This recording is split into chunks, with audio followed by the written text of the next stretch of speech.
अस्सलामुअलैकुम, very good morning, welcome to new Pakistan. मैं हूं आपके साथ अनवार खाबर। नाज़रीन, पाकिस्तान शोबिज़ इंडस्ट्री के मारूफ ड्रामा निगार खलीलुर रहमान कमर के साथ डकैती और अगवा का वाक़या पेश आया है। मारूफ ड्रामा निगार खलीलुर रहमान कमर को अगवा के बाद तावान वसूल करके छोड़ दिया गया, जबकि ड्रामा निगार ने अपने साथ पेश आए वाक़े पर पुलिस स्टेशन में मुकदमा भी दर्ज करवा दिया है।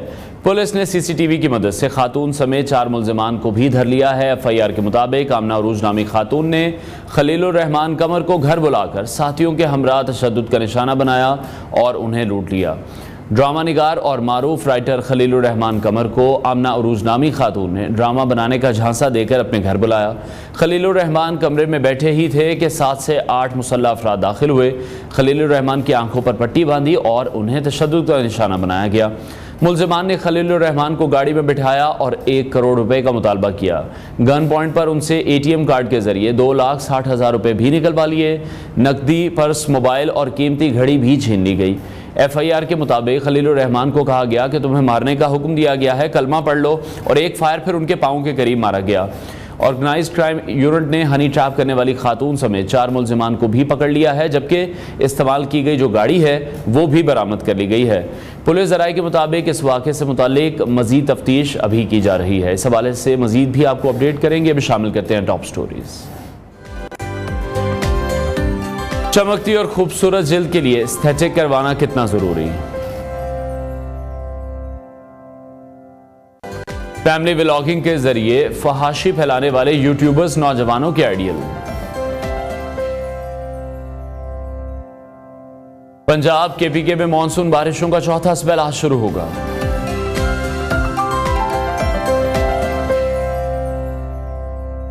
कुछ लोग 100 साल तक कैसे जिंदा रह लेते हैं?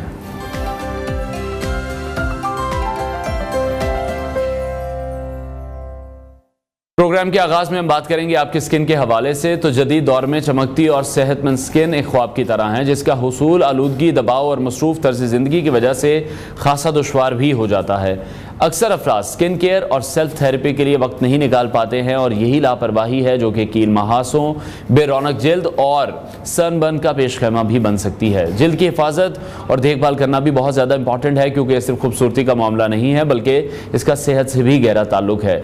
सेहतमंद जिल्द इस बात की अक्कासी करती है कि आप अंदरूनी तौर पर कितने सेहतमंद हैं। अक्सर अफराद के पास इस मसरूफ तर्ज ज़िंदगी में जिल्द की देखभाल के लिए बिल्कुल भी वक्त नहीं होता है, और ऐसे में वो हम देखते हैं कि कोई भी जो आसान सी टिप्स भी हैं या जो अवामिल हैं उन पर अमल करके हम अपनी जिल्द को खूबसूरत भी बना सकते हैं और फ्रेश भी रख सकते हैं।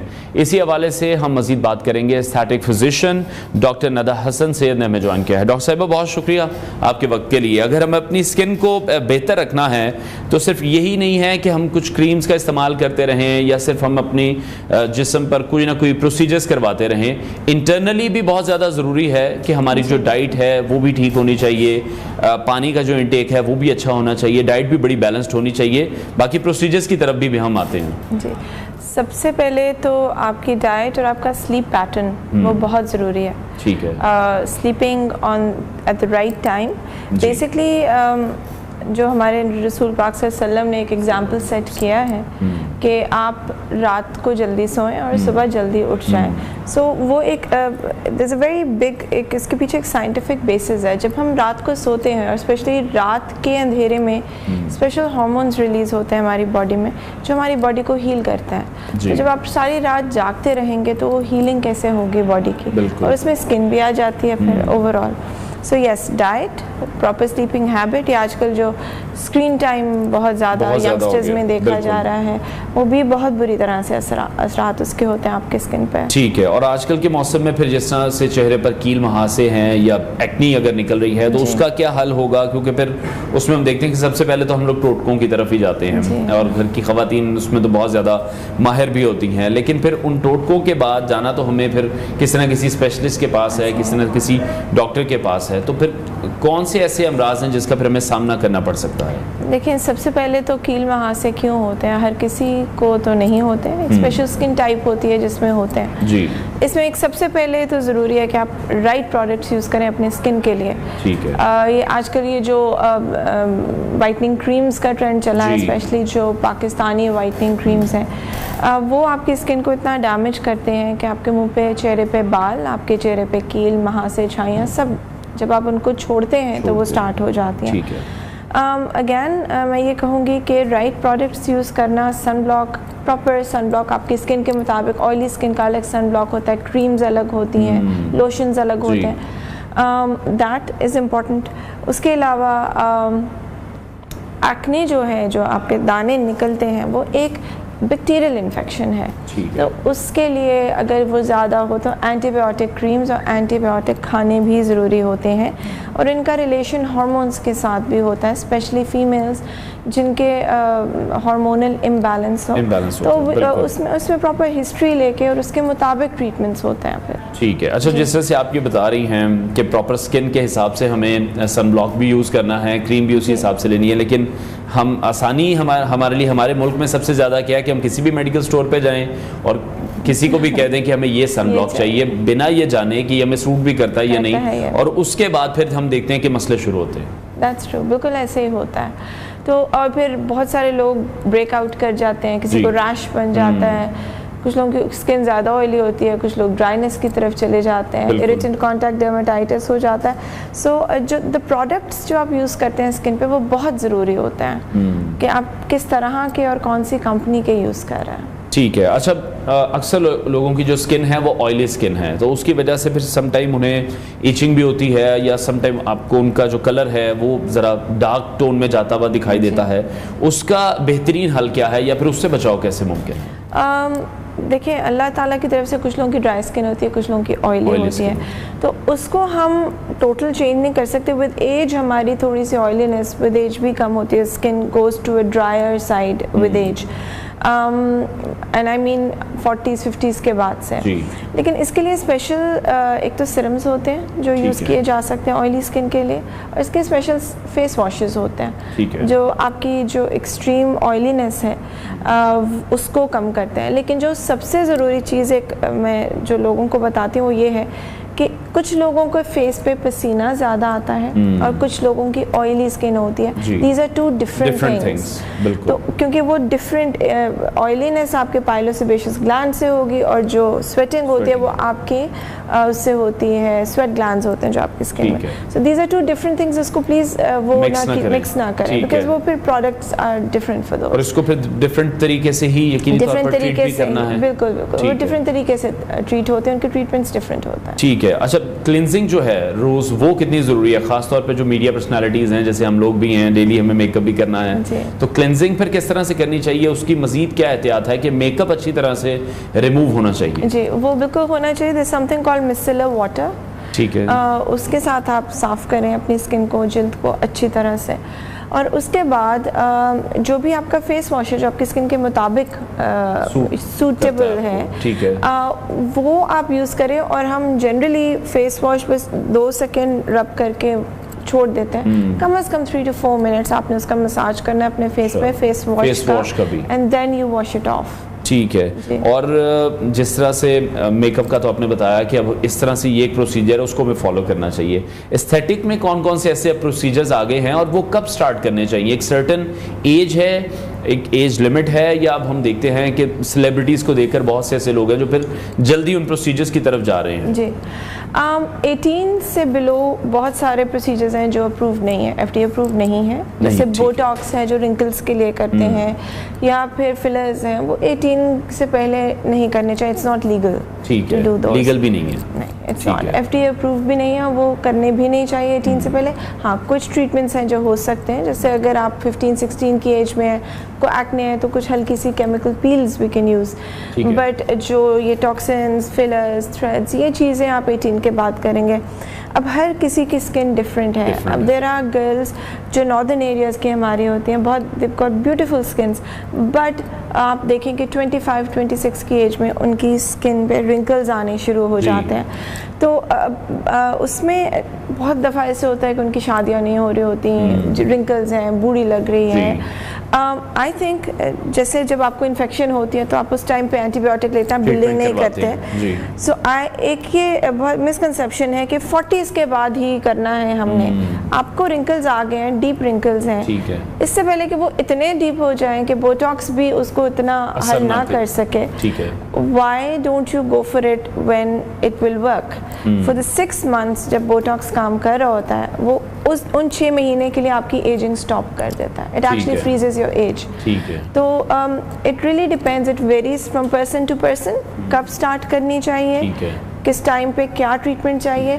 ये कस्टमाइज ट्रीटमेंट्स होते हैं, it's not one for all. आप किसी सेलिब्रिटी को देखते हैं और अगर उसने वो ट्रीटमेंट किया है, अक्सर लोग आते हैं इन्होंने ये कहा हमें भी यही चाहिए, लेकिन उनकी स्किन डिफरेंट है, उनकी जेनेटिक्स डिफरेंट है, जरूरी नहीं है कि जो उनको सूट करेगा वो आपको भी सूट कर जाए। और जो लाइफ है बोटॉक्स की या जो डर्मल फिलर्स होते हैं उनकी लाइफ क्या होती है? 6 months बोटॉक्स 4 महीने के बाद वेयर ऑफ होना शुरू हो जाता है, ठीक है, एंड 6 months में कम्प्लीटली वेयर ऑफ हो जाता है, ठीक है। और fillers depending on the brand, ठीक है, 10 months से लेके 1.5-2 साल तक, 1.5-2 साल तक। और फिर आपको उसको keep repeating them, you keep repeating them, it's all about maintaining. That's what I tell my patients कि कई लोगों के ज़हन में ये, तो वही मैं क्लियर करना चाह रहा हूँ कि ये कोई वन टाइम जॉब है, हम एक ही दफ़ा करवाएंगे नहीं, और सारे मामलात हल हो जाएंगे। मैं सबको यही कहती हूँ कि आज तक बीपी जो कि ज़माने कदीम से एक चीज़ चल रही है, और शुगर का जो है उसमें भी आप दवाइयाँ लेते हैं, लाइफस्टाइल चेंज करते हैं, कभी एक दवाई को करके कुछ अरसे के बाद वो काम करनी स्टॉप करती है, then you move on to another medicine.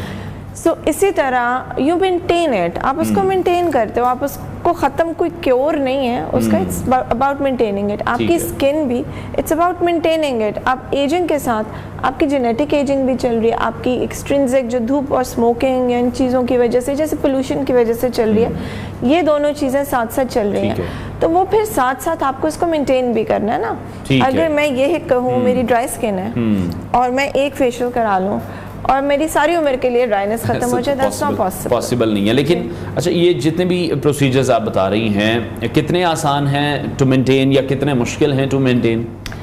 They're not very difficult to maintain. कुछ प्रोसीजर्स डेफिनेटली, क्योंकि प्रोडक्ट महंगा है तो वो महंगे होते हैं, ठीक है, लेकिन कुछ प्रोसीजर्स ऐसे भी हैं जो आप अपनी स्किन को, कुछ लोग कहते हैं ना रिवर्स हो जाए एजिंग, जिस थ्रेड्स कर लिए बोटॉक्स, कुछ कहते हैं नहीं हम जैसे हैं बस इतना रहे, इससे आगे ना जाए, इसी को मेंटेन करना है। तो वो ट्रीटमेंट्स इकोनॉमिकल होते हैं और वो फिर पैकेज भी बना के दिया जा सकता है according to your skin type. तो it's not that difficult. Once a month अगर आप आके 3-4 सेशंस, मंथली 1 सेशन करके लें, उसके बाद then you go on maintenance once in 3 months 4 months depending on your skin again. ठीक है। तो डॉक्टर साहब, क्वैकरी भी बहुत ज़्यादा है इस फील्ड में, जो सबसे ज़्यादा नुकसान पहुँचा रही है, फिर ऑब्वियसली लोगों की स्किन को भी, उनके ट्रस्ट को भी, फिर जिन लोगों से वो मिलते हैं वो भी जब इस तरह की जब डिटेल्स आगे शेयर करते हैं, तो फिर जो अच्छे डॉक्टर्स हैं, जो प्रोफेशनल हैं, जो ऑब्वियसली कुछ अथॉरिटीज़ हैं जिन लोगों से आप अप्रूव भी हैं, फिर आप लोगों के लिए भी बड़ा इशू बनता है कि ट्रस्ट जो लोगों का है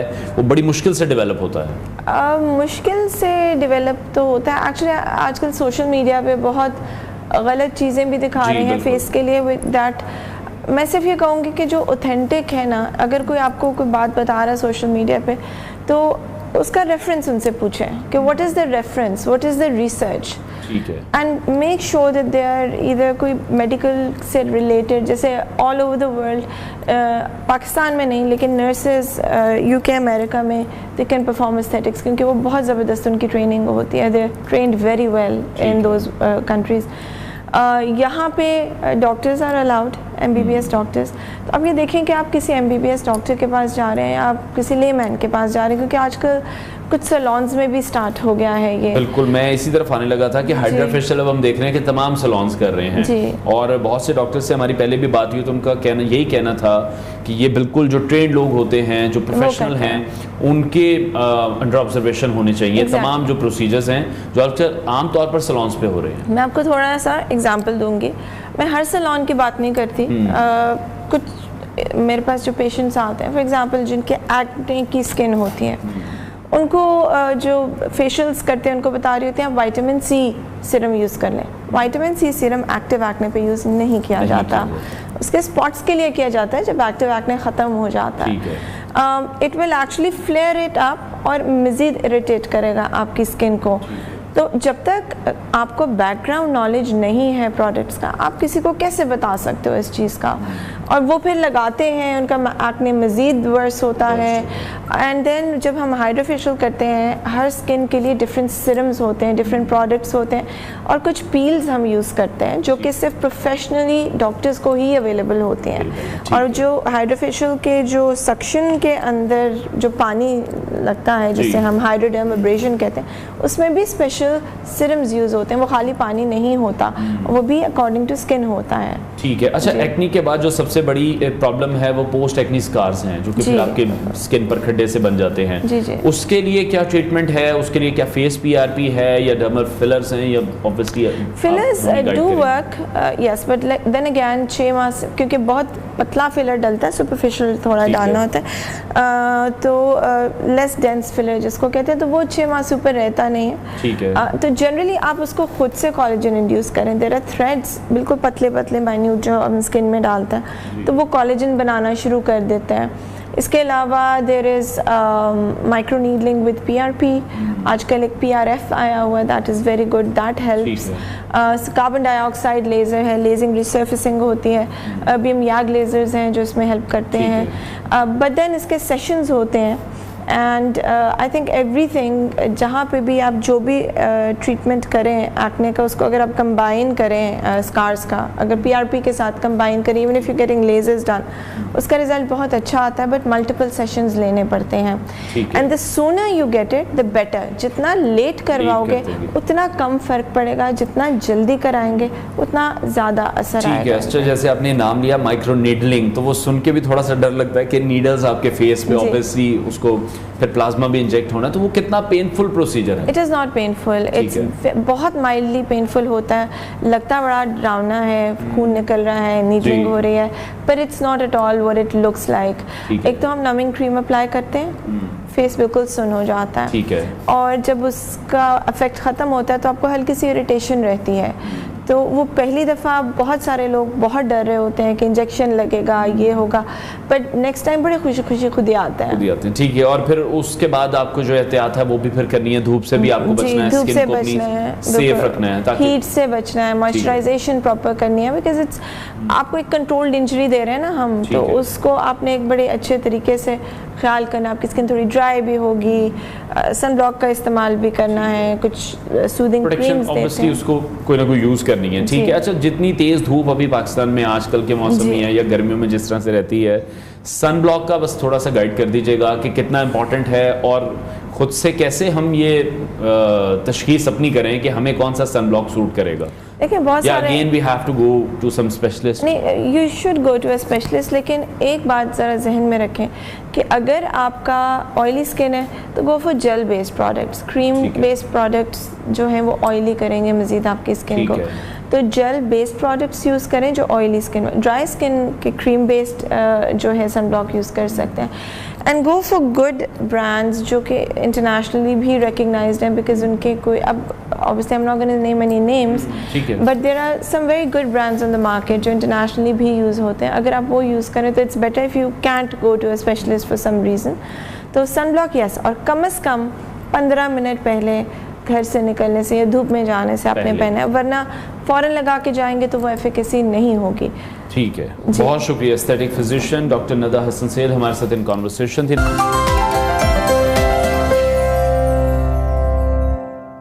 welcome back to new Pakistan. Punjab में मानसून बारिशों का चौथा स्पेल आज से शुरू होगा। तर्जुमान सूबाई डिजास्टर मैनेजमेंट अथॉरिटी पीडीएमए के मुताबिक आज 22 जुलाई से 25 जुलाई तक पंजाब में मानसून बारिशों का इम्कान है। 23 से 24 जुलाई के दौरान जनूबी पंजाब के बेशतर अजला में भी आंधी और गरज चमक के साथ बारिश बरसने की तवक्को है। रावलपिंडी, गुजरांवाला, सरगोधा, मुल्तान, डीजी खान, बहावलपुर, लाहौर, फैसलाबाद, साहिवाल और गुजरात डिवीजन्स में मानसून बारिशें भी मुतवक्के हैं। पीडीएमए के मुताबिक मौसमी सूरत हाल के बारे में मुतल्लिका इंतजामिया को भी अलर्ट जारी कर दिया गया है। इस हवाले से डायरेक्टर जनरल पीडीएमए इरफान काठिया का कहना है कि वज़ीर आला पंजाब की हिदायत के पेश नज़र मुतल्लिका महकमे अलर्ट हैं। बड़े शहरों की इंतजामिया भी अलर्ट रहे और पेशगी इंतजामात भी मुकम्मल करे। पीडीएमए ने कमिश्नर्स, डीसीज, वासा, महकमा आपाशी, रेस्क्यू, सिविल डिफेंस और दीगर मुतल्लिका महकमों को अलर्ट रहने की हिदायत भी जारी कर दी हैं। इस हवाले से डीजी पीडीएमए का कहना है कि पंजाब में मानसून बारिशों के दौरान दरियाओं और डैम्स में पानी की सूरत हाल नॉर्मल है। अवामुन्नास से इल्तमास है कि हुकूमती हिदायत पर अमल दरामद यकीनी बनाएं। पुरानी इमारतों, खंभों और आसमानी बिजली की गरज चमक से बचाव के लिए महफूज मकामात पर ही रहें। इसी हवाले से मजीद बात करेंगे। हमें ज्वाइन किया है चीफ मेट्रोलॉजिस्ट पंजाब शाहिद अब्बास साहब ने। शाहिद साहब, बहुत शुक्रिया आपके वक्त के लिए। सबसे पहले तो जिस स्पेल के हवाले से हम जिक्र कर रहे हैं, हमें अपडेट कीजिएगा, कितना हैवी स्पेल हो सकता है ये, या नॉर्मल स्पेल ही है? ये बारिशों का जो अब स्पेल शुरू हो रहा है, तो ये एक तो उसका पहलू ये कि बड़ा खुशगवार है और पहले से अच्छी बारिशें होंगी और ठंडी बारिशें होंगी। इससे ये होगा कि जब बारिशों की मकदार ज़्यादा होगी तो ग्राउंड जो है उसका जो है बारिश ज़्यादा होने से उसका टेम्परेचर ज़मीन का कम हो जाएगा, जिससे जो हमारा पिछले दिनों जो शदीद किस्म का हबस और गर्मी है उसमें वाज़े तौर पर कमी आएगी। और दूसरा ये कि इसमें से जो बारिशें आज तक हुई हैं उसमें कश्मीर में जो हमारा मानसून का असल इलाका है, सियालकोट, कश्मीर, बालाकोट, मुजफ्फरनगर, उसमें कम बारिशें हुई। कश्मीर में नॉर्मल से कम बारिशें हुई हैं इस अरसे में। तो अब जो स्पेल आ रहा है ये, इसमें भी अच्छी बारिशें, और एक अगला स्पेल जो है 28 तारीख से वो भी आ रहा है। तो इस जुलाई के बाकी दिनों में बड़ी अच्छी बारिशें हो जाएंगी और उसमें दरियाओं में भी जो पानी की मकदार बेहतर होगी और नदी नालों में। लेकिन फिलहाल इससे कोई बड़े सैलाबी सूरत हाल का खतरा नहीं है, क्योंकि दरियाओं में भी पानी बड़ा कम है और डैम्स में भी बड़ी गुंजाइश है। तो इस लिहाज से तो ये होगा कि ये बारिशें बड़ी वेलकम किस्म की बारिशें होंगी, खुशगवार बारिशें होंगी। इसमें से कोई बहुत बड़ी जो है तो सैलाबी सूरत हाल का खतरा नहीं। अलबत्ता जो सियाल अपने दरियाए चनाब के और रावी के नदी नाले हैं जिनकी कैपेसिटी बड़ी कम है, उनमें से थोड़ा पानी का इजाफा होने से थोड़ी जो है उन इर्द गिर्द के उनके किनारों पे जो लोग बैठे हैं उनको थोड़ी परेशानी हो सकती है। बाकी दरियाओं में कोई सूरत हाल ऐसी खराब होने वाली नहीं है।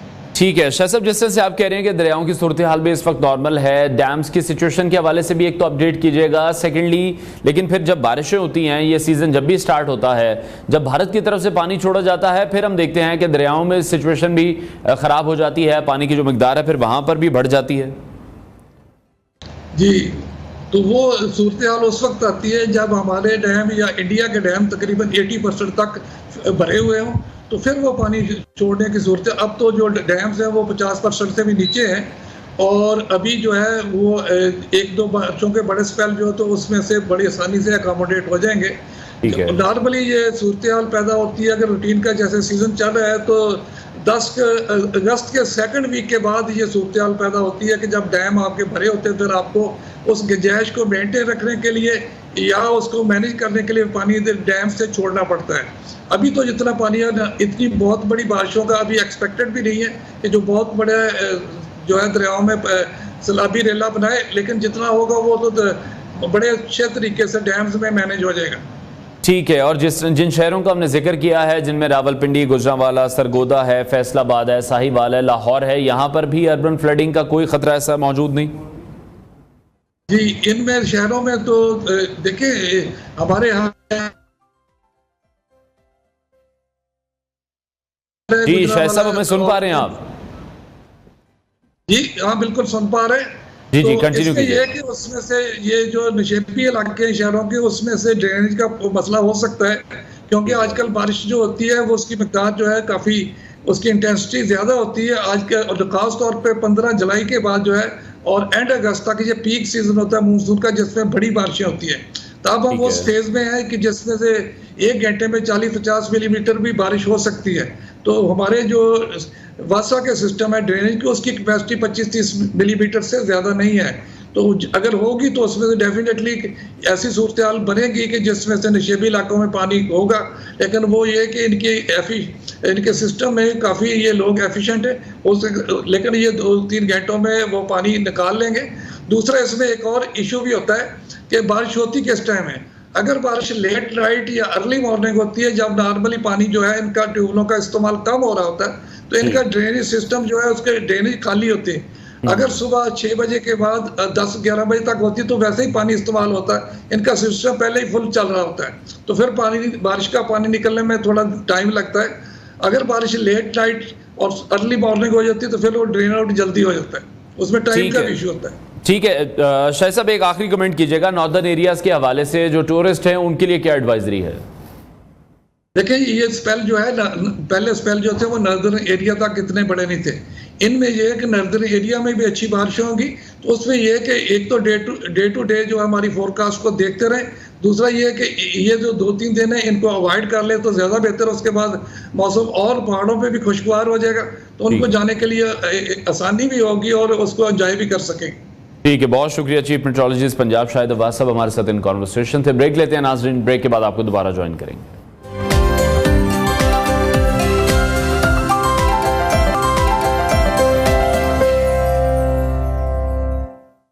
Welcome back to new Pakistan. नाज़रीन, दुनिया का सबसे बड़ा video streaming platform YouTube Pakistan में भी बेपनाह मकबूल है और सिर्फ वीडियोस देखने के लिए ही नहीं बल्कि लाखों शहरी वीडियोस बनाकर कमाई के लिए भी यूट्यूब को इस्तेमाल करते हैं। इदारे ही नहीं बल्कि शहरी भी अपनी वीडियोस यूट्यूब पर डालकर बड़ी रकूम हासिल करते हैं, जबकि पाकिस्तान में तो बेशुमार लोग फैमिली व्लॉग्स बनाकर भी यूट्यूब से भारी मुआवजा कमा रहे हैं। फैमिली व्लॉगिंग को आसान अल्फाज में यूँ बयान किया जा सकता है जैसे कि वीडियो ब्लॉग के ज़रिए आप अपने कुंबे या फिर ख़ानदान के दिन भर के जो मामूलात हैं उनको सोशल मीडिया की नज़र करते हैं और इस दौरान इस बात का ख्याल भी नहीं रखा जाता कि कौन सी हरकत सोशल मीडिया पर दिखाई जा सकती है और कौन सी नहीं, और ना ही इस बात का ख्याल रखा जाता है कि घर की ख़वातीन किस लिबास में वीडियो बना रही हैं या बनवा रही हैं। हाल ही में कुछ फैमिली व्लॉगर्स के ऐसे स्कैंडल्स भी सामने आए हैं जिनसे बात पूरी तरह से वाज़ेह हो गई है कि ऐसा करने वाले लोग सिर्फ और सिर्फ शोहरत और ज़्यादा आमदनी की लालच में ऐसा करते हैं और उन्हें इस बात से कोई फ़र्क नहीं पड़ता है कि उनकी बहनों, बेटियों, बीवियों और माओं के बारे में क्या कहा जा रहा है। अब तक इस सिलसिले को इतना फ़रोग मिल चुका है कि आपको बहुत से घर ऐसे मिल जाते हैं जिनकी ख़वातीन सिर्फ इसी काम पर लगी हुई है और मर्द ये सब कुछ ना सिर्फ खुश दिली से कबूल कर रहे हैं बल्कि वो खुद इस काम में बढ़ चढ़ कर उनका साथ भी दे रहे हैं। अगर ये कोई कारोबारी सिलसिला होता या फिर किसी किस्म की स्किल्स होती जिनको इस्तेमाल करके आमदनी का हुसूल मुमकिन बनाया जा रहा होता तो फिर तो यकीनी तौर पर इसकी तारीफ़ की जानी चाहिए थी कि लोग अपनी एक जायज़ हदूद के अंदर रह रहे हैं और उस हदूद के अंदर रहते हुए वो अपने लिए आसानियाँ पैदा करने की कोशिश कर रहे हैं। लेकिन सोशल मीडिया पर अनफॉर्चुनेटली जो कुछ हो रहा है उससे महारत का कोई भी ताल्लुक नहीं है। सोशल मीडिया पर फैमिली व्लॉगिंग का जो कंटेंट है वो देखने वाले भी करोड़ों की तादाद में मौजूद हैं, जिनमें सबसे ज़्यादा कम उम्र बच्चे और बच्चियां शामिल हैं।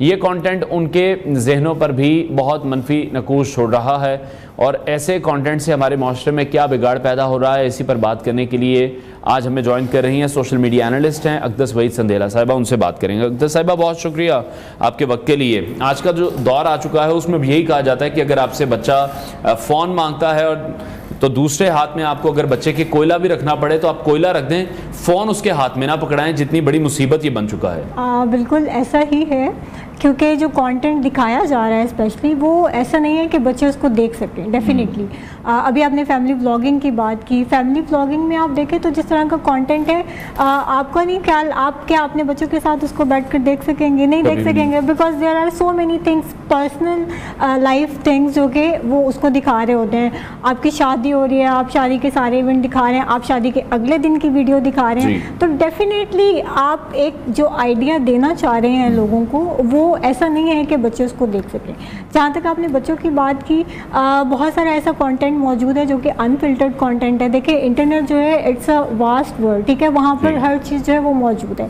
अब जब आप कोई वेबसाइट को ब्राउज करें तो वेबसाइट को तो नहीं पता कि बच्चा उसको देख रहा है या बड़ा उसको देख रहा है, तो वो कंटेंट आपके लिए फिल्टर तो नहीं करेगी, ठीक है ना।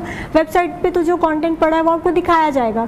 ये तो पेरेंट्स की जिम्मेदारी होती है, आपके जो घर के अडल्ट होते हैं उनकी जिम्मेदारी होती है कि वो बच्चों को इस तरह के कंटेंट से दूर रखें। हमारे यहाँ unfortunately for different reasons, for several social issues, या हमें लगता है कि इट्स अ स्टेटस सिंबल कि हम अपने बच्चे को अगर मोबाइल फ़ोन दे रहे हैं या लेटेस्ट टेक्नोलॉजी उसको प्रोवाइड कर रहे हैं तो हम उसको ये समझते हैं कि हम बहुत अच्छा कर रहे हैं बच्चे के साथ और हम बड़े एक अच्छे हमारा एक सोशो इकोनॉमिक बैकग्राउंड है, तो that is why we are providing everything to our children.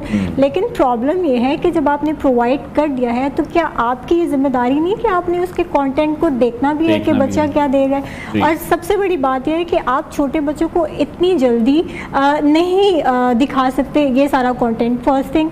दूसरी थिंग कि आप उनको बहुत जल्दी एक अर्ली एज में अगर आप एक्सपोज कर देंगे टू सोशल मीडिया और टू अदर थिंग्स तो वो डेफिनेटली बच्चा बड़ा होगा, वो बहुत सारे साइकोलॉजिकल इश्यूज़ के साथ बड़ा होगा। बस मैं आपको एक एग्जांपल देती हूँ। मैं आजकल वैसे मैं कोशिश करती हूँ मैं सब कंटेंट ना देखूँ, खुद भी, मतलब इस एज में भी आई ट्राई कि मैं इस तरह का कंटेंट ना देखूं। तो मैं देख रही होती हूँ कि बच्चे जो हैं, छोटी छोटी बच्चियाँ मेकअप कर रही हैं, ठीक है, छोटी छोटी बच्चियाँ फिल्टर्स लगा रही हैं। एक छोटी बच्ची जो कि बड़ी हो रही है अभी, बिल्कुल she is in early age 10 years 11 years, और वो मेकअप कर रही है, वो फिल्टर लगा रही है। इसका मतलब है वो अपने आप से डिससेटिस्फाइड है। आप एक डिससेटिस्फाइड जनरेशन को ब्रॉट अप कर रहे हैं, उनको आगे लेकर जा रहे हैं। आपने बच्चे पैदा कर दिए हैं, उनको टेक्नोलॉजी दे दी है, सिर्फ एज अ पेरेंट ये आपका काम नहीं है। आपका काम ये भी है कि आप अपने बच्चे को इस तरह के हार्मफुल कंटेंट से एक्सपोज होने से बचाएं। आप अपनी बेटियों को अभी से ये सिखा रहे हैं because you are getting money out of it, तो यू थिंक कि आपने अपनी मतलब बच्चा है आपका, तो क्या मतलब बच्चे का काम है आपको पैसे ला कर दे, और अगर वो आप पैसे लाने के लिए आप उसकी मेंटल हेल्थ को अफेक्ट कर रहे हैं, मासूमियत है उसको हम बिल्कुल खत्म कर रहे हैं, और उन्हें हम मतलब वक्त से पहले ही हम एक मैच्योरिटी की तरफ लेके जा रहे हैं, जो कि एक उनका जो बचपन था फिर वो उसमें गुजर जाएगा। बिल्कुल ऐसी, और फिर बहुत से ऐसे बच्चे हैं या बच्चियां हैं जिन्हें फिर यही लग रहा है कि यही सब कुछ करना है, ये बहुत आसान है, इजी टू गेट मनी, तो क्या जरूरत है कि डॉक्टर या इंजीनियर बनने की। लेकिन ये तो किसी को नहीं पता कि कब यूट्यूब वाले पैसे देने बंद कर देंगे, तब हम क्या करेंगे, कहाँ जाएंगे। हाँ, स्किल्स देखें, स्किल्स आर वेरी इंपॉर्टेंट। मैं पढ़ाती हूँ तो अभी बहुत सारे स्टूडेंट्स ऐसे हैं जिनको लगता है कि okay we are getting easy money, so why do we need to study, why do we need to get a degree, there is no need for it, we are getting good money out of it। वो बच्चे कहते हैं ma'am हम आपसे ज़्यादा पैसे कमा रहे हैं, तो वे लाइक ऐसा नहीं है, these things are temporary, ठीक है। अभी जो एक ब्रेक डाउन हुआ है, everything was on halt, हर चीज़ रुक गई थी, ठीक है। Secondly, considering your country's situation, you don't know when things get bad or when you can't get money out of it, or the companies they change their policies, ठीक है ना। ऐसा तो नहीं है कि ये because when everybody would make the content, तो डेफिनेटली जो ऐसे प्लेटफॉर्म्स हैं फॉर इंस्टेंस यूट्यूब और इंस्टाग्राम और एनीथिंग, वो एक टाइम के बाद अपनी पॉलिसीज़ को रिवाइज करना शुरू कर देंगे, और तब आप क्या करेंगे। सो स्किल सेट जो है दैट इज़ वेरी इंपॉर्टेंट, ठीक है। अगर आप ये समझते हैं कि आप सिर्फ यूट्यूब, मतलब हम लोग कहते हैं कि अगर हर कोई यूट्यूबर बनेगा तो फिर डॉक्टर कौन बनेगा, इंजीनियर कौन बनेगा, टीचर कौन बनेगा, क्या करेंगे। बनना बुरी बात नहीं है, हमारे यहाँ तो प्रॉब्लम, लेकिन साथ साथ किसी स्किल को भी डेवलप किया जाए, साथ साथ कुछ पढ़ाई की तरफ भी काम किया जाए, किसी बिजनेस की तरफ भी काम किया जाए। एग्जैक्टली, आप वो मनी इन्वेस्ट करें। Degree is very important. Degree आपको हमेशा, मैं नॉट बिकॉज कि मैं जिंदगी में काम आती है, बिल्कुल आपको कहीं ना कहीं काम आती है, तो you will need to get a skill set as well.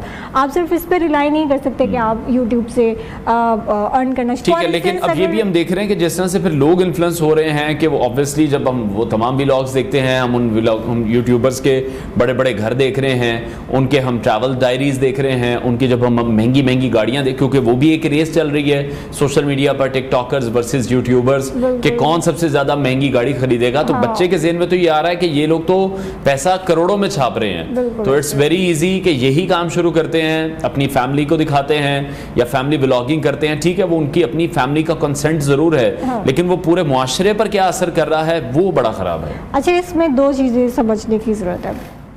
पहली चीज़ है, money is not everything. Your own satisfaction with your own self, एक मास्लो की हायरार्की ऑफ नीड्स है, उसमें जो सबसे ऊपर चीज़ है वो आपकी सेल्फ स्टीम है, सेल्फ सेटिस्फेक्शन है, ठीक है। The people who are doing it, trust me, they are not satisfied with themselves, ठीक है ना। They know what they are doing, what type of content, मतलब जब आपको खुद पता होता है ना कि आप क्या काम कर रहे हैं, आपको क्या लगता है कि as a person will you be okay with the fact कि आप अपनी शादी से अगले दिन अपनी वीडियो दिखा रहे हैं, ठीक है। या मैंने अनफॉर्चुनेटली मैंने एक वीडियो देखी जिसमें एक बहुत फेमस यूट्यूबर हैं, उनकी वाइफ का कोई स्कैंडल आया। अब हमें नहीं पता था ऐसा कुछ भी, उन्होंने खुद उस पर एक वीडियो बनाई कि मेरी वाइफ की एक, और वो जो उन्होंने वीडियो बनाई उस वीडियो से ही हमने देखा सबको पता लग गया कि क्या हो रहा है। और उन्होंने वो जो वीडियो जो कि एक्चुअली किसी को भी नहीं देखनी चाहिए, वो उन्होंने खुद दिखाई, ठीक है। जब देखें, अगर तो आप मेरा नहीं ख्याल कि मोस्टली जो पाकिस्तान की कौम है या हमारे जो घरों का नॉर्मली ब्रॉटअप होता है, ऐसा होता है कि हम ये सब चीज़ें करने में कंफर्टेबल फील करें, ठीक है। तो पैसा डेफिनेटली आता है, लेकिन फर्स्ट थिंग ये टेम्परेरी है। दूसरी चीज़ ये कि ये आपके आपकी ज़ात को सेटिस्फाई नहीं करता। अगर आप मेहनत करके जो पैसा कमाते हैं, अच्छे तरह से जो पैसा कमाते हैं, दैट गिव्स यू सेटिस्फेक्शन, और as a human being your own satisfaction, your inner self is very important, ठीक है। और दूसरा ये कि ये गाड़ियाँ देखकर, गाड़ी आप पढ़ के भी कमा सकते हैं, मतलब ये तो बहुत एक माइन्यूट नंबर ऑफ पीपल है ना, एक स्मॉल नंबर ऑफ पीपल हैं जो कि इस तरह से अर्न कर रहे हैं। बाकी जिनके पास गाड़ियां, क्या वो भी सारे यूट्यूबर हैं, ठीक है। जो आपके इतने बिजनेसमैन, इंजीनियर्स, डॉक्टर्स हैं, क्या वो सारे यूट्यूबर्स हैं? नहीं ना। तो डेफिनेटली पैसा कमाने का और भी तरीका और भी बहुत से तरीके, और शॉर्टकट पे ना जाए, शॉर्टकट कभी भी काम नहीं। ठीक है, बहुत शुक्रिया। Social media analyst Aqdas Waheed Sandela sahib हमारे साथ इन कॉन्वर्सेशन थी। ब्रेक लेते हैं नाजरीन, ब्रेक के बाद आपको दोबारा ज्वाइन करेंगे।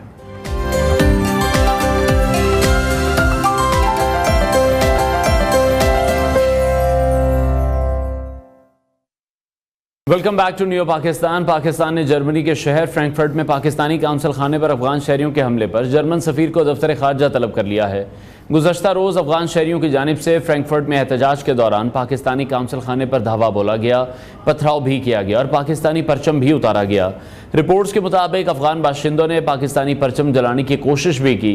ज़राए दफ्तर खारजा के मुताबिक पाकिस्तान ने काउंसिल खाने पर हमले के मामले पर जर्मन सिफारतकार को दफ्तर खारजा तलब कर लिया।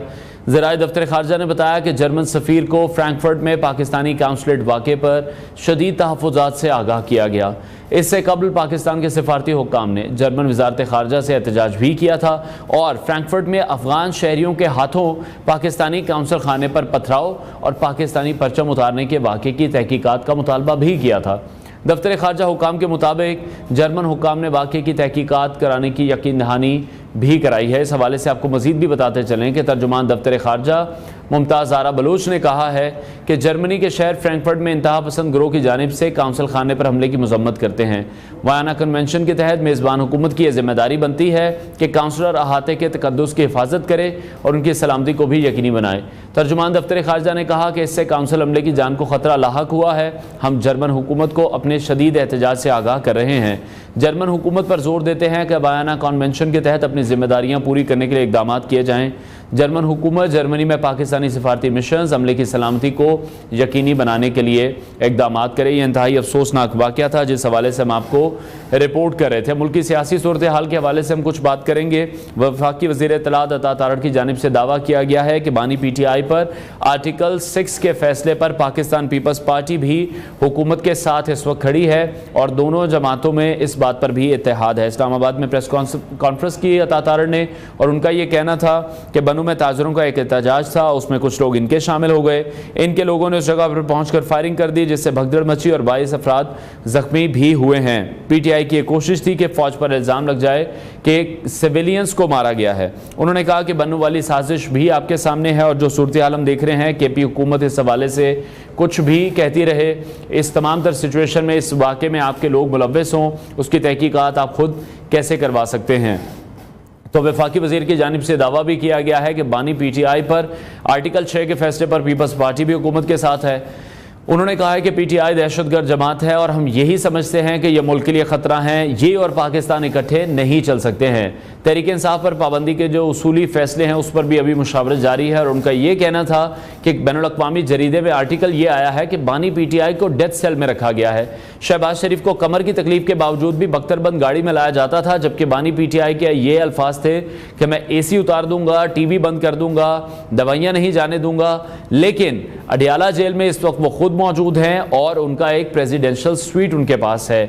उनके पास जेल में एक्सरसाइज मशीन है, वॉक करने के लिए गैलरी है। दूसरी तरफ हमने देखा कि गुज़श्ता रोज़ साबिक़ वफाकी वज़ीर और पाकिस्तान तहरीक इंसाफ के मरकज़ी रहनुमा शफ़क़त महमूद ने भी सियासत छोड़ने का ऐलान कर दिया है और उन्होंने कहा है कि ये किसी भी दबाव का नतीजा भी नहीं है, ना ही किसी और पार्टी में जाने का उनका इस वक्त इरादा है। और कुछ इसी तरह की सिचुएशन हमने मुस्लिम लीग नून में भी देखी, जहाँ पर आसिफ किरमानी साहब ने भी मुस्लिम लीग नून छोड़ने का ऐलान करते हुए कहा कि वह नवाज़ शरीफ की कल भी इज़्ज़त करते थे, आज भी इज़्ज़त करते हैं, लेकिन ये वो नवाज़ शरीफ नहीं है जिन्हें वो जानते थे।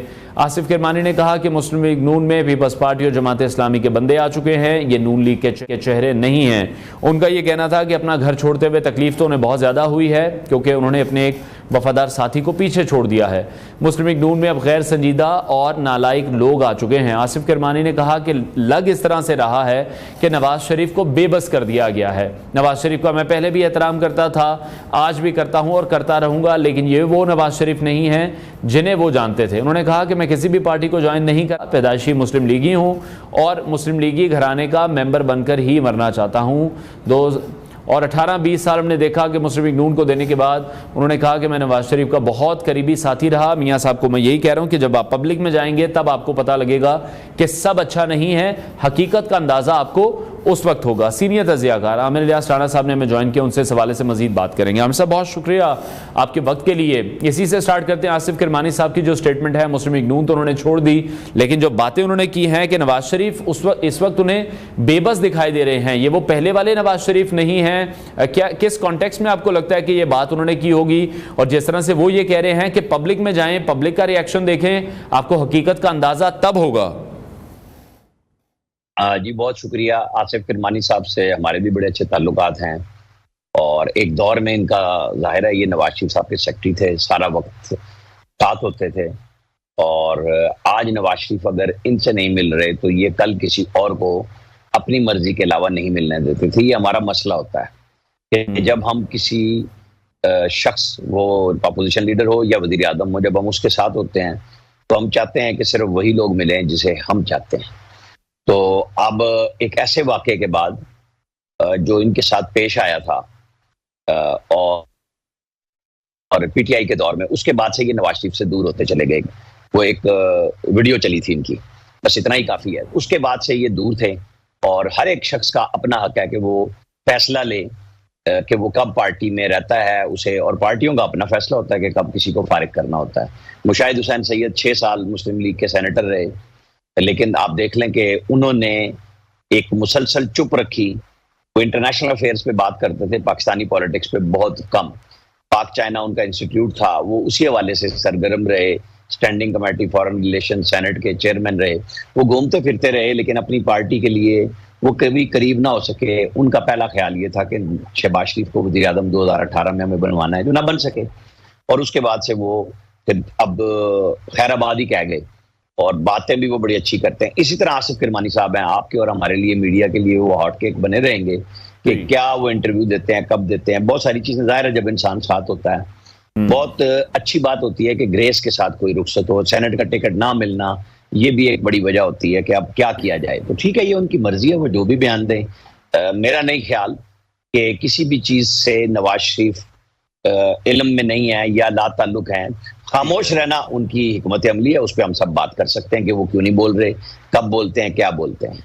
ठीक है, लेकिन आमिर साहब इसी तरह से हम देख रहे हैं बहुत से नजरियाती कारकुन हैं जो मुस्लिम लीग नून के, जिनमें जावेद लतीफ साहब भी हैं, शाहिद खाकान अब्बासी भी हैं, मिफ्ता इस्माइल भी हैं, even with in the party इस वक्त जो साद रफीक भी हैं, वो भी हमें उस तरह से मंजर आम पर दिखाई नहीं दे रहे हैं। और बहुत से ऐसे लोग हैं कि जो भी पार्टी छोड़कर जा रहे हैं, उनका जो गिला है वो नवाज शरीफ साहब से ही है। तो वो पार्टी किसकी है? गिला भी उसी से होगा। साद रफीक साहब हमेशा से इसी तरह हैं। वो जब वजीर थे तो वो सिर्फ वजारत के असीर थे। वो उन्होंने बेहतरीन काम किया रेलवे में, एविएशन में। उनकी पॉलिसी से बहुत सारे लोग खफा थे। उनका ख्याल था मैं पीआईए को चला लूंगा, वो नहीं चला सके क्योंकि वहाँ कुछ पीपल्स पार्टी की बंदिशें ऐसी थी, बावजूद नाराजगी के रेलवे में ये किसी की नहीं मानते थे, उन्होंने चलाया। लेकिन वो बड़े अपनी जिद्दोजहद करने वाले हैं, काम करने वाले आदमी हैं। उनको आप इन लोगों के साथ इस तरह नहीं मिला सकते। वो आज भी अपनी बरमला आज़ादी इज़हार राय का इजहार करते हैं, चाहे वो आईपीपीज़ की पेमेंट हो, वो किसी से नाराजगी हो या राजगी हो, वो बिल्कुल खामोश नहीं होते। पार्टी की आदत के साथ भी राब्ते में रहते हैं। जावेद लतीफ़ साहब का जब से उनको पकड़ा गया था, उन्होंने एक स्टैंड लिया हुआ है कि लोगों के साथ ज्यादती नहीं होनी चाहिए। अब वो जो मौक़िफ़ अपनाते हैं, आप और हम जो रोजाना सुनते हैं, वो पार्टी के अंदर है। मिफ्ता और शाहिद खाकान अब्बासी तो पार्टी छोड़ चुके हैं, अपनी नई पार्टी बना चुके। तो गिले शिकवे तो शाहिद खाकान ने नवाज शरीफ से नहीं किया। आप देख लें, उनको एक जैसा सबको इकट्ठा नहीं कर सकते। ठीक है। अच्छा आमिर साहब, अभी बात कर लेते हैं पाकिस्तान तहरीक इंसाफ के हवाले से। पाकिस्तान मुस्लिम लीग नून और पाकिस्तान पीपल्स पार्टी, अब हमें वफाकी वज़ीर इत्तलात अता तारड़ की स्टेटमेंट है जिसमें वो ये कह रहे हैं कि आर्टिकल 6 का जो फैसला है उस पर पीपल्स पार्टी हुकूमत के साथ खड़ी है, लेकिन ये जो डिसीजन लेने की कोशिश की जा रही है पाकिस्तान तहरीक इंसाफ के खिलाफ, उसको आप किस तरह से देख रहे हैं? इतना आसान है या इतना ये दुरुस्त अमल है किसी भी पार्टी को बैन कर देना? देखिए, ख्वाहिश तो कोई भी कर सकता है जब आइन के अंदर एक प्रोविजन मौजूद है, और मुस्लिम लीग नून की तरफ से ये ख्वाहिश से ज्यादा फैसला अता तारड़ साहब ने अनाउंस किया, और उसके बाद पीपल्स पार्टी का और एमक्यूएम का छोटा सा रिएक्शन आया, पीपल्स पार्टी का मिला जुला रद्द अमल आया, उनके लोगों ने भी बात की जैसे मुस्लिम लीग नून के अंदर कर रहे हैं, और आखिरी बात वो ये करते हैं कि पार्टी फैसला करेगी, और अब वो बुला भी रहे हैं इजलास, और सदर पाकिस्तान को बहुत सारी चीजों पे गवर्नमेंट की लीगल टीम ने जाके ब्रीफ किया है, और उसमें अता तारड़ भी मौजूद थे। शायद इसी बुनियाद पे उन्होंने ये बात कही कि आर्टिकल 6 पे पीपल्स पार्टी हमारे साथ है। उन्होंने नैयर बुखारी का हवाला भी दिया, तो ये तो बेहतर पीपल्स पार्टी बता सकेगी कि वो बिल्कुल ये ठीक बात कही है, क्योंकि अभी तक कोई तरदीद नहीं आई। हाँ, उन्होंने ये जरूर कहा कि जो पार्टी की पाबंदी है उसके ऊपर पीपल्स पार्टी खुद नैप जो आज ANP है उस पर पाबंदी लगा चुकी। इमरान खान खुद तहरीक लब्बैक पाकिस्तान को इंडियन फंडेड पार्टी कह के इंसदाद दहशतगर्दी एक्ट के तहत उसको बैन कर चुके और फिर उसको खत्म भी कर चुके। आज अगर मुस्लिम लीग चाहती है और अपने तादियों से बात कर रही है तो देखें, क्योंकि ये आसान काम इसलिए नहीं है कि ये सिर्फ गवर्नमेंट का रास्ता नहीं है। जो अपनाया था तहरीक लब्बैक पाकिस्तान के लिए PTI ने, उनकी गवर्नमेंट ने, इमरान खान की सदारत में काबीना ने किया था। ये फैसला जाएगा, गवर्नमेंट जो भी कर ले इसको 15 दिन के अंदर अंदर सुप्रीम कोर्ट में जाना है, रेफरेंस फाइल होगा और सुप्रीम कोर्ट की बात ही हतमी होगी। और उसके लिए जाहिर है कि आपको पता है बेशुमार क्वेश्चन होने हैं, वहां पे वकला भी खड़े होंगे दोनों तरफ से, और जो सवाल जवाब होंगे उसका जवाब कानूनी पहलू में सबूत के साथ देना होगा। मेरा ख्याल है पीपल्स पार्टी भी इसीलिए कह रही है, खुद विद इन मुस्लिम लीग भी बात आई है कि हमें पहले सोच लेना चाहिए, तादियों से बात कर लेनी चाहिए और उसके बाद जाके इस पे हतमी नतीजे पे जाएं। तो जो अता तारड़ ने हतमी नतीजा सुनाया था 4 फैसलों की सूरत में, बहरहाल एक फैसले पे उन्होंने कहा है वो मान गए हैं ये बात कि हाँ अभी हमें मुशावरत जारी है, इन्हें जल्दी में अनाउंसमेंट नहीं करनी चाहिए थी जब बात नहीं की थी। लेकिन एक बात बड़ी वाज़ेह है कि पाकिस्तान की एस्टेब्लिशमेंट और PMLN एक पेज पे हैं पाबंदी लगाने के हवाले से, उनकी सोच यकसा है। अब देखते हैं कि किसकी सोच प्रिवेल करेगी और किसको पीछे हटना होगा। ठीक है, तो ये जो आप कह रहे हैं कि एक पेज पर है पाकिस्तान मुस्लिम लीग नून भी एक पेज पर है एस्टैब्लिशमेंट के साथ, तो आपको लग रहा है कि बन्नू में जो वाकया हुआ है उसके बाद काफ़ी तकवीयत मिली है फिर इस डिसीजन को, जिस तरह से हम देख रहे हैं वहाँ पर जिस तरह से फायरिंग हुई है, जिस तरह से एंटी स्टेट नारे वहाँ पर लगाए गए हैं, जो कोशिशें वहाँ पर की जाती रही हैं, और अभी भी पाकिस्तान तहरीक इंसाफ की अगर बात करें उनके जितने भी फैन पेजेस हैं, जो फॉलोअर्स हैं, सोशल मीडिया पर पोर्ट्रे करने की तो यही कोशिश की जा रही है कि जो कुछ करवाया है वो फौज ने करवाया है, और किसी ना किसी तरह ये कोशिश की जा रही है कि फौज पर इल्जाम लग जाए कि उन्होंने सिविलियंस को मारा है। देखिए, 2 चीजें हैं, बन्नू में क्या हुआ वो देख लिया जी। इस्लामाबाद में PTI के पार्लिमानी पार्टी की जो रैली थी उसके अंदर ISI के खिलाफ नारे लगे और वजूहात हर एक ने अपनी अपनी दी हैं। 20 तारीख को इमरान खान ने कहा कि बन्नू में फौज ने फायरिंग की बराह रास्त, ठीक है। 21 को PTI की जो KP में गवर्नमेंट है उन्होंने इस वाक़े की तरदीद कर दी कि फौज ने ऐसा कुछ नहीं किया। तो अब इन्वेस्टिगेशन हो चाहे वो जुडिशल हो, वो बड़े आला सतह पे होनी चाहिए, क्योंकि बड़ी वजाहत से बताया जा रहा है कि वहां पे जुलूस के अंदर से, और कुछ वीडियोस भी आ गई हैं कि जब अंदर से फायरिंग शुरू हुई, कोई बराह रास्त फायरिंग। आज सोशल मीडिया इतना वाइब्रेंट है PTI का स्पेशली, फिर PTM वहां पे मौजूद थी। आपको पता है PTM के लिबादे में अफगानियों ने जर्मन हमारे कॉन्सुलेट पे हमला किया, हमारा झंडा उतारा। ये गुस्से के इजहार हैं जहां पे जर्मन गवर्नमेंट खुद नहीं उनको परमिट दे रही है अफगानियों को। तो ये चीजें PTM का एजेंडा भी सामने आ रहा है। अब ये इशू ये रह गया है कि प्रेस कॉन्फ्रेंसों से कब तक काम चलाया जाएगा, हमारी अदालतें कब तक जमानतों पे जमानत देती रहेंगी, इसका बैठ के हल तो निकालना है। पाकिस्तान को बचाने के लिए, पाकिस्तान के अंदर तफरीक ना हो, इसके लिए अगर आपको आनी आत कहने की हद तक है तो फिर उसको बंद कर दें, अगर है तो सजाएं दिलवाएं अदालतों के जरिए लोगों को, ताकि लोगों को इबरत भी हो कि अब अगर हम इस तरह की हरकत करेंगे तो ये लोगों को सजाएं दी जा रही है। मसला यही है कि बातें बहुत हो रही हैं, सजाएं नहीं मिल रही लोगों को, और फिर लोग खुल खुल के बातें करते जा रहे हैं और सामने आते जा रहे हैं। पाकिस्तान के अंदर इस सिचुएशन पर फिर यही कहा जाता है कि पाकिस्तान तहरीक इंसाफ को अभी भी कहीं ना कहीं से तो कोई फैसिलिटेशन है जिसकी बिना पर ये सब हो रहा है, क्योंकि it's been more than a year. Cipher case को अगर हम देख लें, 1 साल से ज्यादा अरसा हो गया। 9 मई के केस को देखते हुए उससे ज्यादा टाइम हो गया, 190 मिलियन पाउंड के केस को देखते हुए। उसके अलावा जितने तमाम केसेस थे उसमें रिलीफ भी मिल रहा है, वो बोगस केसेस भी साबित हो रहे हैं। तो ये तो नहीं होगा कि आहिस्ता आहिस्ता ये तमाम केसेस भी बोगस साबित हो जाएंगे? देखिए, साइफर में एक लकूना मौजूद था कि जिस तरह जल्दी में सजाएं दिलवाई गई मातहत अदलिया से, तो फिर वो क्वेश्चन तो आ गया ना कि आपको तमाम चीजें पूरी करनी चाहिए थी। 190 मिलियन पाउंड बिल्कुल चल रहा है, आज भी उसकी पेशी है, और इमरान खान साहब की और उनकी अहलिया की 2 केसेस में पेशी है। एक में वो जो 190 मिलियन पाउंड है उसका चल रहा है, और तोशाखाना के नए रेफरेंस में उनका रिमांड जो 8 दिन का था उसकी फर्दर एक्सटेंशन के लिए है। आज वो लोग सहाफियों से भी बात करेंगे दोनों। उनकी वाइफ ने अली जफर साहब पे बड़ा सख्त इल्जाम लगाया है कि उनको फैसिलिटेशन थी, अटक किले के अंदर दरवाजे खुलते थे और खान साहब को वो गद्दा नहीं लेके दे सके थे। तो जो अंदर की लड़ाई है जो दाएं बाएं से आती थी, अब वो बराह रास्त खान साहब की अहलिया की तरफ से आई है। इंतजार करें कि जब उनकी हमशीरा बोलेंगी और वो क्या बोलती हैं, वो उनको किसने डिच किया है, शायद वो भी बोलें। इशू ये है कि सहूलत अगर हम कहें तो देखें इस वक्त जमान पे चूंकि बेपनाह हुई हैं, पर्चे भी बेपनाह हुए हैं, कहीं से इत्तेदाल नहीं आ रहा। पर इसीलिए मैंने ये कहा कि इसके फैसले हो जाने चाहिए। आपके पास शवाहिद मौजूद हैं, आप प्रेस ब्रीफिंग करते हैं, अदालत ऐसा क्या है कि हर केस को उड़ा के रख रही है। देखिए मियां वाली की बेस पे हमला करने वाले सामने लोग मौजूद थे जिन्होंने दीवारें तक तोड़ी, अंदर पहुंचे और वो सब जमानत पे चले गए। तो कहीं ना कहीं तो उनकी सपोर्ट अदलिया से आ रही है। इसको कहा जाए कि प्रोसिक्यूशन की कमजोरी है, उसको भी उजागर होना चाहिए। ऐसे लोग जिनके वीडियो बयानात मौजूद है और उनके अपने सोशल मीडिया से वो चढ़ाए गए हैं, ये किसी की हैक ऑडियो की मैं बात नहीं कर रहा, पीटीआई के बड़े सीनियर रहनुमाओं के जीएचक्यू पे चलो, कोर कमांडर हाउस चलो, किसी को भी सजा ना होना, सबकी तकरीबन जमानतें हो जाना, ये सवाल हमारे निज़ाम पे उठ रहा है। ठीक है, बिल्कुल। और उसमें जिस तरह से अभी आमिर साहब आपने भी कहा कि पाकिस्तान तहरीक इंसाफ की अगर सोशल मीडिया को देख लें, जितना वो वाइब्रेंट है, जितनी पावर उनका सोशल मीडिया हम देखते हैं कि फॉलोअर्स की है, उसकी बिना पर फैसले तब्दील होते हैं। उसकी बिना पर 2 जजेस ने एडहॉक जज बनने से माजरत की है और उनकी स्टेटमेंट ये रही है कि अब सोशल मीडिया पर इस तमाम तर मामले पर तनकीद हो रही है, इसलिए हम एडहॉक जजेस का हिस्सा नहीं बनना चाहते। तो इतना ज्यादा प्रेशर वो भी जज साहिबान भी ले रहे हैं।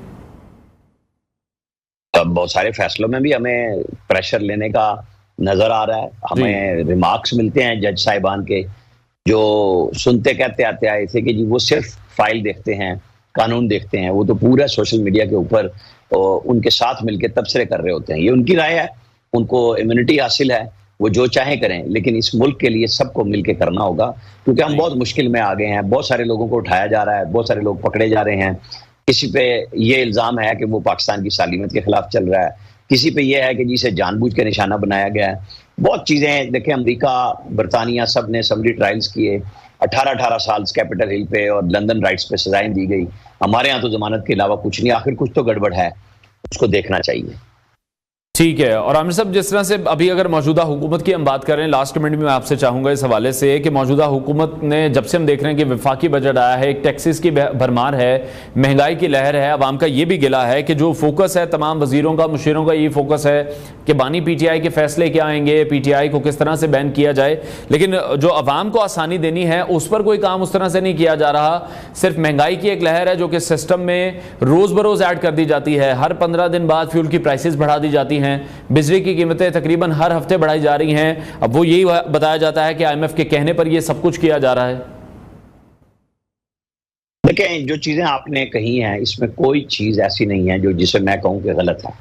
अवाम तो दोनों तरफ से मारा जा रहा है उनको। वो मुहावरा है ना कि चित्तर मारने वाले बढ़ाओ। हमारी हालत तो वो है कि जल्दी करो यार, कुछ कमा लाएं तो तुम्हें टैक्स देना है, क्योंकि बच्चों के लिए तो हम कुछ नहीं कर सकते, हमारे पास बचना ही कुछ नहीं है। सैलरीड क्लास के साथ भी यही काम है।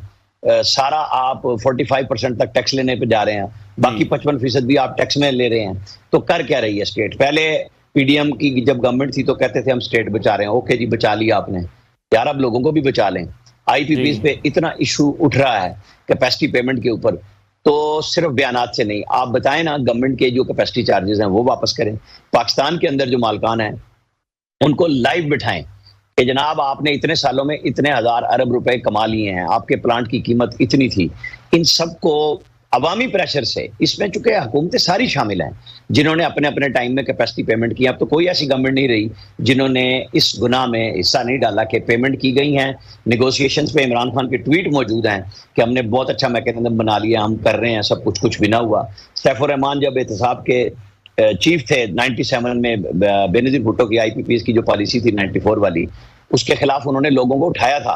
उस वक्त इंटरनेशनल आर्बिट्रेशन आड़े आई कि पाकिस्तान के अंदर इन्वेस्टमेंट रुक जाएगी। तो भाई पहले आप पाकिस्तान के अंदर मौजूद पाकिस्तानी, जो मेरे ख्याल में तकरीबन सारे वही हैं, बेस बदल के नाम जिसका भी हो, कि फलाना 2-4 चाइनीज गवर्नमेंट के अपने बैंकों के प्लांट्स के अलावा बाकी तो तकरीबन सारे अब हमारे ही लोग ओन करते हैं। इनको बिठाया जाए, हिसाब किताब होना चाहिए कि बस कर दें अब आप। अब्दुल रज़ाक दाऊद साहब की कल से ट्रोलिंग हो रही है, उनको भी अपनी कंपनी के साथ वजाहत देनी चाहिए कि क्या ऐसा ही है जैसा बताया जा रहा है। और एक साबिक वफाकी निगरान वजीर ये बातें बता रहे हैं लोगों को, गौहर एजाज साहब, वो भी डाटा लेके आ रहे हैं। लोग उनकी इंटेग्रिटी पे भी सवाल उठा रहे हैं कि जी अब क्यों, जब आप 6 महीने वजीर थे तब क्यों नहीं किया। ये भी उन्हें बताना होगा। और साथ हम इनसे आंखें बंद नहीं कर सकते कि अगर वो ये चीजें उस वक्त नहीं बता पाए और अब बता रहे हैं, तो इसके ऊपर गवर्नमेंट की फजूल सी प्रेस कॉन्फ्रेंस से बेहतर है इदादो शुमार के साथ लोगों को बताया जाए क्या गलत है। और ठीक है, बहुत शुक्रिया वो कह रहे हैं उसको ठीक किया। राना साहब हमारे साथ इन कॉन्वर्सेशन थे। नाज़रीन ब्रेक लेते हैं, ब्रेक के बाद आपको दोबारा ज्वाइन करेंगे।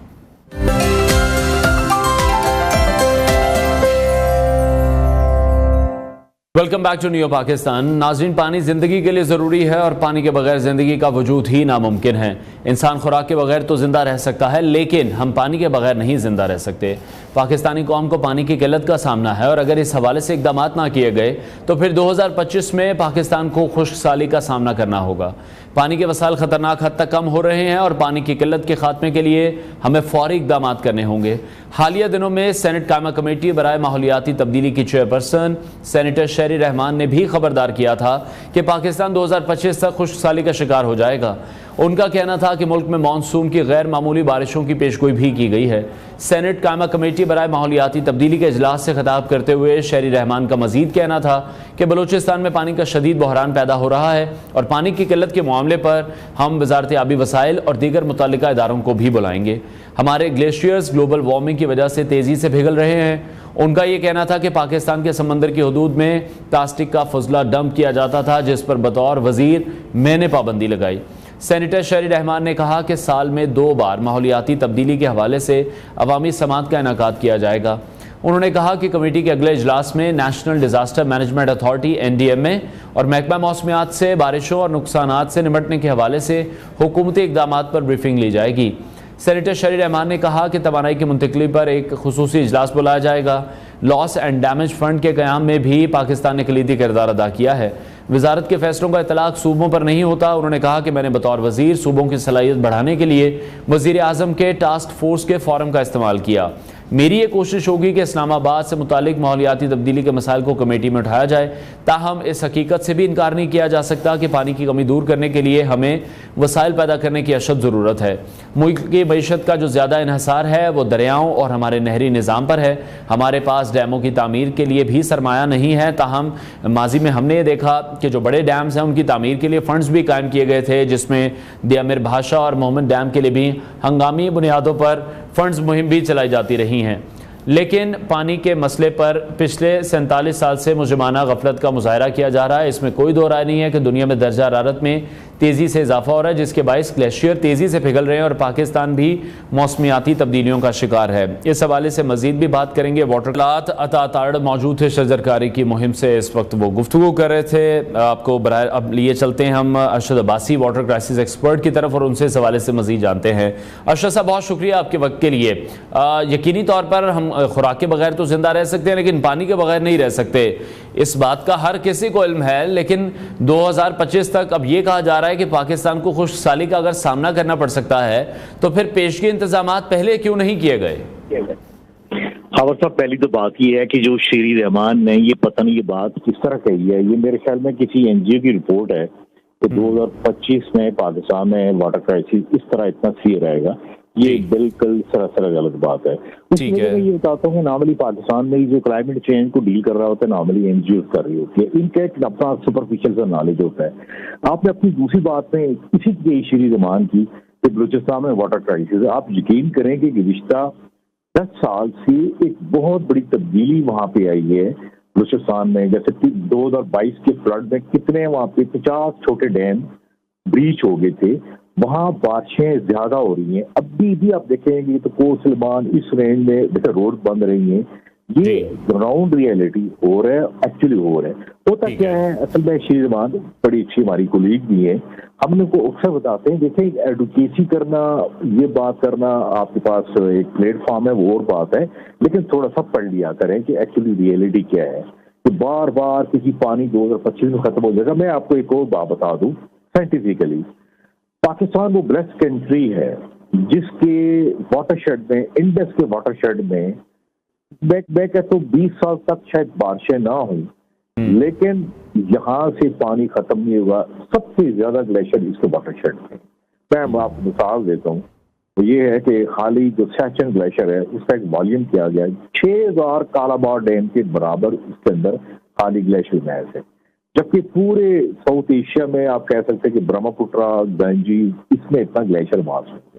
अब एक जो दूसरी बात आती है कि पानी की कमी है, हमारे पास रिजर्वायर नहीं है। देखिए मंगला बना, तरबेला बना, बादशाह बना, लेकिन इन्हीं सियासतदानों से पूछना चाहिए कि तुम लोगों ने एक एनजीओ के कहने के पर कालाबार डैम नहीं बनाया।